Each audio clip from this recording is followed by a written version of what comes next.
नमस्कार, बहुत स्वागत है आपका। आप देख रहे हैं Republic Bharati big sky studio में। आपके साथ मैं हूं सलोनी श्रीवास्तव अजमेरा और बड़ी खबर से बुलेटिन की शुरुआत करेंगे, जहां कुछ ही देर में टोक्यो में क्वाड मीटिंग शुरू होने वाली है। क्वाड देशों के साथ ये बैठक बहुत महत्वपूर्ण मानी जा रही है। तो इस वक्त ये बड़ी खबर आपको बता रहे हैं, क्वाड देशों की बैठक कुछ देर में शुरू होने वाली है। थोड़ी देर में बैठक शुरू हो जाएगी। क्वाड के लिए पहुंचे हैं पीएम मोदी। जापान के पीएम ने उनका स्वागत किया है। तो क्वाड देशों की ये बैठक बहुत महत्वपूर्ण मानी जा रही है। शिखर बैठक में प्रधानमंत्री शिरकत करने के लिए टोक्यो पहुंचे हैं। ये तीसरी जापान यात्रा है प्रधानमंत्री की। और ये तस्वीरें आप देख रहे हैं, जो बाइडेन जो पहुंच चुके हैं। तस्वीरों में आप देख पा रहे हैं अमेरिकी प्रेसिडेंट की तस्वीरें हम आपको दिखा रहे हैं। जो बाइडेन पहुंच चुके हैं। तो क्वाड नेताओं की ये दूसरी प्रत्यक्ष और महत्वपूर्ण बैठक होने वाली है। और यहां पर द्विपक्षीय वार्ताओं के दौरान निवेश, व्यापार, सुरक्षा, तकनीक, तमाम जो महत्वपूर्ण मुद्दे हैं उन पर बातचीत होगी। क्वाड के भविष्य और उसको प्रभावी बनाने रहने के लिए टोक्यो में ये जो बैठक हो रही है, ये बहुत इंपॉर्टेंट मानी जा रही है। इसकी बड़ी वजह यह है कि एशिया प्रशांत क्षेत्र के अनेक देश जहां आर्थिक और सुरक्षा की चुनौतियां हैं, उनको यहां पर क्वाड के वादे जमीन पर उतरने में किस तरह से मजबूत होते हैं, ये तमाम मुद्दे हैं जिन पर चर्चा होगी। तस्वीरें जो बाइडेन की आपको दिखा रहे हैं। अमेरिका, जापान, भारत और ऑस्ट्रेलिया के नेताओं की ये कोशिश होगी कि ठोस नतीजे देने वाली योजनाओं को तेजी से बढ़ाने की भारतीय समुदाय को संबोधित भी किया और जो तमाम बिजनेस लीडर्स हैं उनसे भी मुलाकात की है। क्वाड का एजेंडा क्या है, ये समझना यहां बहुत जरूरी हो जाता है। जहां पिछली जो बैठकें हुई हैं उनकी समीक्षा इस बैठक के दौरान की जाएगी। वहीं हिंद प्रशांत क्षेत्र और किशिदा। और अब आगे बढ़ रहे हैं क्वाड मीटिंग के लिए। फोटो सेशन के बाद टोक्यो से ये सीधी तस्वीरें। तो वैश्विक स्तर पर एक मैसेज जहां इसे देने की कोशिश माना जा रहा है, वहीं ये मीटिंग किस तरह से ये चार देश एक साथ आकर तकनीक पर तालमेल कर सकते हैं, इंफ्रास्ट्रक्चर पर बात कर सकते हैं, हाइड्रोजन समेत जो वैकल्पिक ईंधन है उस पर सहयोग एक दूसरे को दे सकते हैं।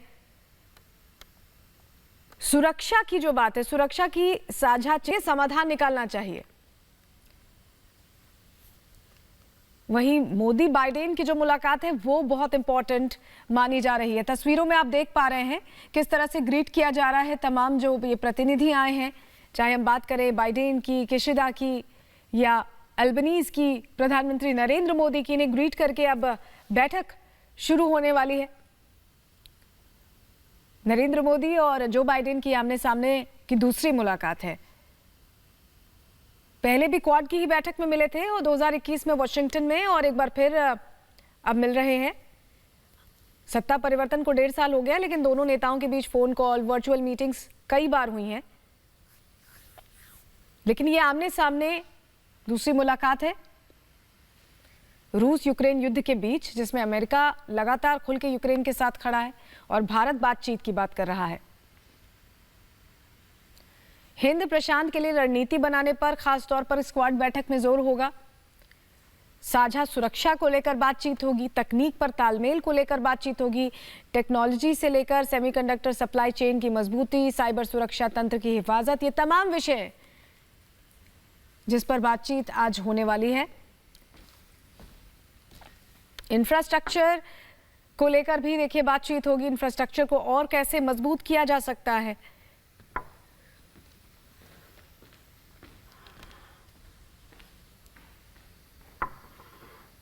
जलवायु परिवर्तन जिस तरह से हो रहा है, हाइड्रोजन समेत जो वैकल्पिक ईंधन है उस पर सहयोग बढ़ाने का अहम मुद्दा होगा। ग्रीन शिपिंग नेटवर्क बनाने की भी यहाँ पर बात है। हिंद प्रशांत क्षेत्र में ग्रीन शिपिंग नेटवर्क बनाने की बात है, जिससे कार्बन उत्सर्जन ना के बराबर हो, और हाइड्रोजन के इस्तेमाल को बढ़ाने और उसके सहयोग का ढांचा बनाने पर भी जोर रहेगा। क्वाड देश जलवायु परिवर्तन पर भी सक्रिय सूचना साझेदारी बढ़ाएंगे। तो आप मीटिंग शुरू हो चुकी है, अंदर की तस्वीरें आप देख रहे हैं। थोड़ी देर में यहाँ पर अभी एड्रेस किया जा रहा है, स्वागत किया जा रहा है।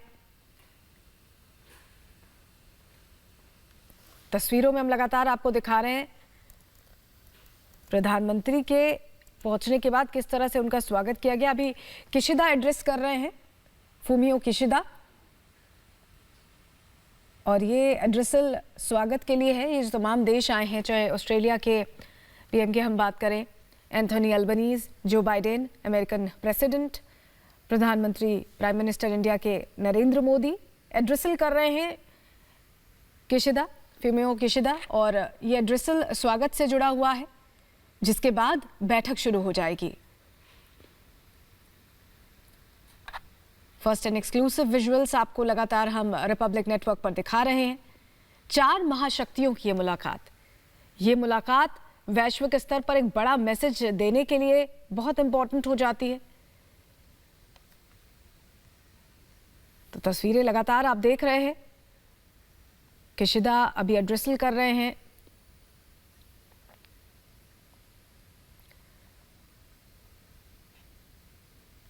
रणनीतिक साझेदारी को आगे बढ़ाते हुए किस तरह से ये क्वाड देश और मजबूती से आगे बढ़ेंगे, ये देखने वाली बात होगी। और ये देखिए, आप तस्वीरों में देख पा रहे हैं प्रधानमंत्री का किस तरह से किशिदा ने स्वागत किया है। प्रधानमंत्री जब पहुंचे तो किशिदा ने उनका स्वागत किया, अगुवाई की, और ये वो ग्रुप फोटो 4 देशों की आप देख पा रहे हैं। अल्बनीज से मुखातिब होते जो बाइडेन, किशिदा से बात करते प्रधानमंत्री नरेंद्र मोदी, आपस में एक साझेदारी का माहौल बनाते हुए। तस्वीरें हम लगातार आपको दिखा रहे हैं। देखिए, जो ये क्वाड शिखर सम्मेलन चल रहा है, इसमें 13 देशों को मिलाकर हिंद प्रशांत आर्थिक फ्रेमवर्क IPEF बनाने की घोषणा की गई है। ये घोषणा प्रधानमंत्री नरेंद्र मोदी, अमेरिकी राष्ट्रपति जो बाइडेन और जापान के पीएम फुमियो किशिदा की मौजूदगी में की गई। फ्रेमवर्क में अगर हम बात करें, IPEF की अगर बात करें, तो Bharat, America, Japan, Australia, New Zealand, Singapore, Thailand, Brunei, दक्षिण कोरिया, मलेशिया, फिलीपींस, इंडोनेशिया और वियतनाम शामिल हैं। बाकी देश वर्चुअली शामिल हुए थे। 13 देशों को मिलाकर हिंद प्रशांत आर्थिक फ्रेमवर्क की घोषणा कर दी गई है।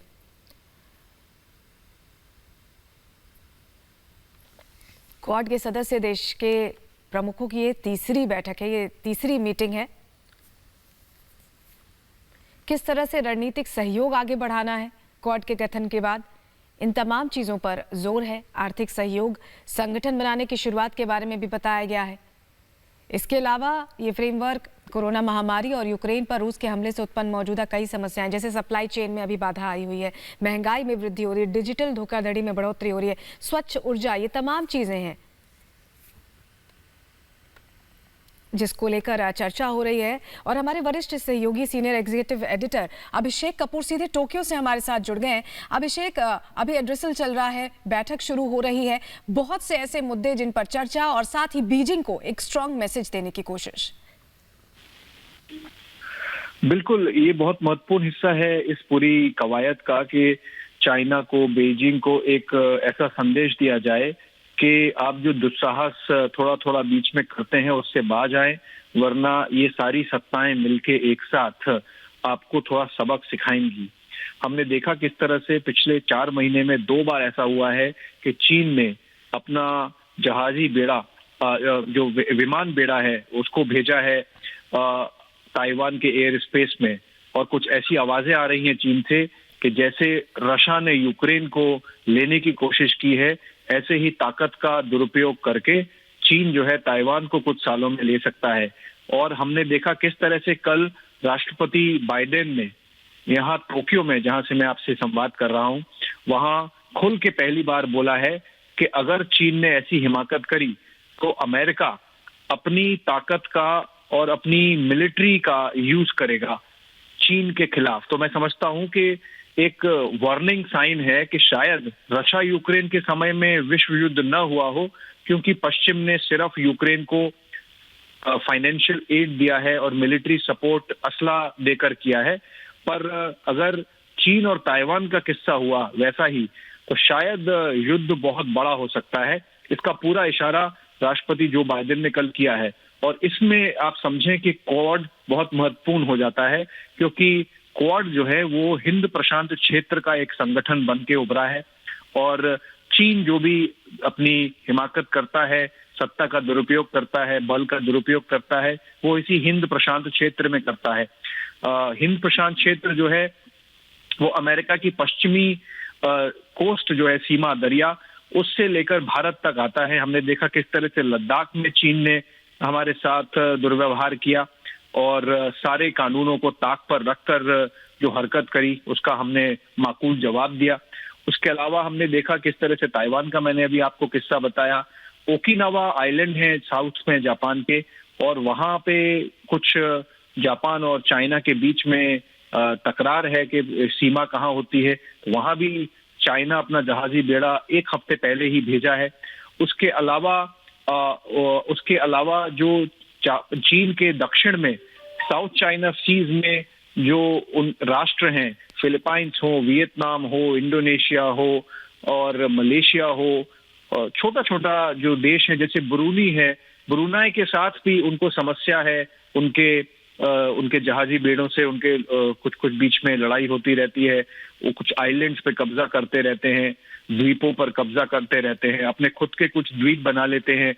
या स्प्रैटली आइलैंड है, पैरासेल आइलैंड है, वहां का उन्होंने जो मिलिटराइजेशन किया है, तो सबको कुछ कुछ समस्या है चीन से। तो ऐसे में क्वाड जो है एक संबल देने का काम करेगा ऐसे राष्ट्रों को जिनको अपने आप चीन से लड़ने में डर है या ताकत नहीं है, उतनी बड़े नहीं है। इसलिए बहुत महत्वपूर्ण बैठक हो जाती है। भारत ने पहले से एक पोजीशन बना दी थी 2018 में शांग्रीला डायलॉग में। प्रधानमंत्री ने सिंगापुर में कहा था कि क्वाड जो है वो मिलिट्री संगठन नहीं है, वो कोऑपरेशन के लिए, विकास के लिए और शांति के लिए एक संगठन है। पर अब हम देख रहे हैं कि धीरे धीरे परिस्थिति ऐसी बदल रही है। जब 2018 में प्रधानमंत्री ने ये वक्तव्य दिया था शांग्रीला डायलॉग में, तब प्रधानमंत्री एंथनी अल्बनीजी और राष्ट्रपति बाइडेन, प्रधानमंत्री किशिदा, आपके शानदार आतिथ्य के लिए आपका बहुत बहुत धन्यवाद। आज टोक्यो में मित्रों के बीच होना मेरे लिए बहुत खुशी की बात है। मैं सबसे पहले प्रधानमंत्री एंथनी अल्बनीजी चुनावों में विजय के लिए आपको बहुत बहुत बधाई, बहुत बहुत शुभकामनाएं। शपथ लेने के 24 घंटे के बाद ही आपका हमारे बीच होना क्वाड मित्रता की ताकत और इसके प्रति आपकी प्रतिबद्धता को दिखाता है। एक्सेलेंसीज, इतने कम समय में क्वाड समूह ने विश्व पटल पर एक महत्वपूर्ण स्थान बना लिया है। आज क्वाड का स्कोप व्यापक हो गया है और स्वरूप प्रभावी हो गया है। हमारा आपसी विश्वास, हमारा डिटर्मिनेशन लोकतांत्रिक शक्तियों को नई ऊर्जा और उत्साह दे रहा है। क्वाड के स्तर पर हमारे आपसी सहयोग से एक फ्री, ओपन और इंक्लूसिव इंडो पैसिफिक क्षेत्र को प्रोत्साहन मिल रहा है, जो हम सभी का साझा उद्देश्य है। कोविड-19 की विपरीत परिस्थितियों के बावजूद हमने vaccine delivery, climate action, supply chain resilience, disaster response और आर्थिक सहयोग जैसे कई क्षेत्रों में आपसी समन्वय बढ़ाया है। इससे इंडो पैसिफिक में शांति, समृद्धि और स्थिरता सुनिश्चित हो रही है। क्वाड इंडो पैसिफिक क्षेत्र के लिए एक कंस्ट्रक्टिव एजेंडा लेकर चल रहा है। इससे क्वाड की छवि एक फोर्स फॉर गुड के रूप में और भी सुदृढ़ होती जाएगी। बहुत बहुत धन्यवाद।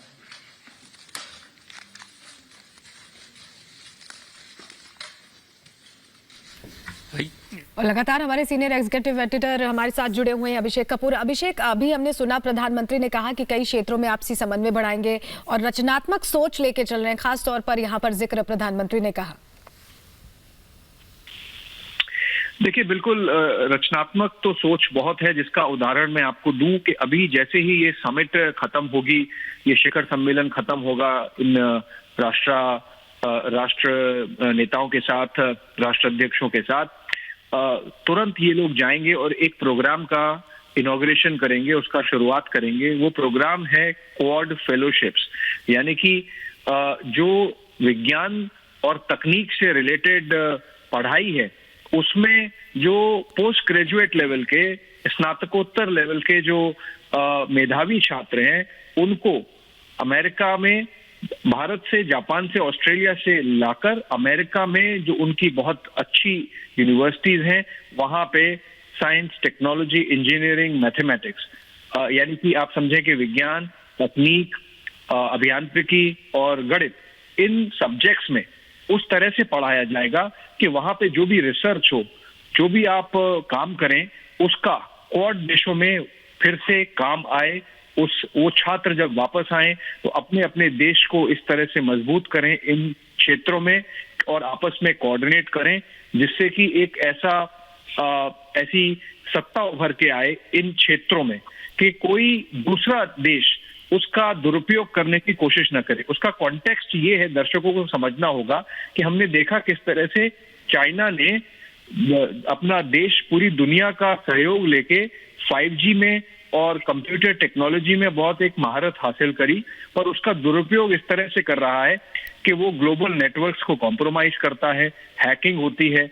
हुआवी पे दुनिया भर में रोक लगी हुई है क्योंकि चाइनीज कंपनी जो है वो बगिंग करती है, इंटेलिजेंस गैदरिंग करती है, दुरुपयोग करते हैं।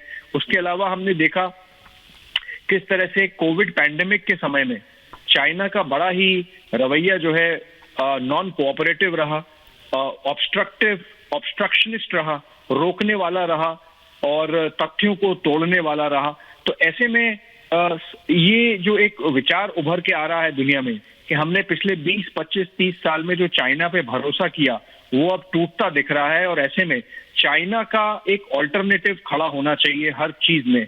जो भी वो मैन्युफैक्चरिंग की महारत है उनकी, उस हर चीज में एक ऑल्टरनेटिव खड़ा होना चाहिए। तो ऐसे में भारत बहुत महत्वपूर्ण हो जाता है क्योंकि भारत के पास ऑलरेडी कुछ ऐसे क्षेत्र हैं जिसमें बहुत ही महारत हासिल है। उसमें से एक फार्मा सेक्टर है जहां पे दवाइयां बनती है, और हमने कोविड के समय दिखाया किस तरह से दुनिया के 5 या 6 राष्ट्र जिन्होंने वैक्सीन बनाई उसमें से भारत एक है, और बहुत सफल तरीके से उसको जो डिस्ट्रीब्यूट किया, उसको जो वैक्सीनेशन प्रोग्राम किया, टीकाकरण अभियान किया, वो अपने आप में एक बहुत बड़ी उपलब्धि है। और सिर्फ टीकाकरण अभियान नहीं किया, उसका जो कंपाइलेशन किया, उसका जो डेटा मैनेजमेंट किया, जो जिसका एक वैक्सीन सर्टिफिकेट बहुत नमूना है अच्छा सा, वो अपने आप में एक मिसाल कायम करता है दुनिया के लिए। तो मेरे ख्याल से इस पूरे प्रकरण में भारत की छवि जो उभर के आई है वो प्रधानमंत्री मोदी ऐसे मौकों पर कम्युनिकेट करते हैं। थोड़ा सा उन्होंने कल जो भारतीय समुदाय के साथ बात की उसमें किया, और आज उन्होंने अभी एक छोटा सा वक्तव्य दिया है, पर जब ये चर्चा होगी नेताओं के बीच में, और समझे कि आज का कार्यक्रम कैसा है, अभी ये फैमिली फोटो हुआ, चारों नेता साथ में खड़े हुए, फिर हमने ये देखा कि वक्तव्य हुआ, ओपनिंग वक्तव्य जिसे कहा जाता है, ओपनिंग स्टेटमेंट। इसके बाद अब ये गहन चर्चा इन नेताओं के बीच में करीब 2 घंटे होने वाली है। उसके बाद एक वर्किंग लंच इन 4 नेताओं के बीच में होने वाला है। तो समझिए कि करीब 3 घंटे ये आपस में चारों बैठ के चर्चा विचारणा में लगाएंगे, और बहुत ही गहन चर्चा होती है, बहुत सारे निर्णय लिए जाते हैं, बहुत महत्वपूर्ण बैठक है। और जब ये खत्म होगी तब तक आप समझें कि क्वाड को अगले कुछ सालों के लिए दिशा देने के कुछ निर्णय यहाँ पे हो सकते हैं, जिसमें से चीन एक बहुत महत्वपूर्ण हिस्सा है, जिसे अंग्रेजी में कहते हैं एलिफेंट इन द रूम, कि कोई बहुत ओपनली आप उसको प्रेस में नहीं सुनेंगे। मजबूती, साइबर सुरक्षा, कोरोना के खिलाफ लड़ाई, सुरक्षा की साझा चिंता पर भी सहयोग को लेकर ये बैठक महत्वपूर्ण हो रही है।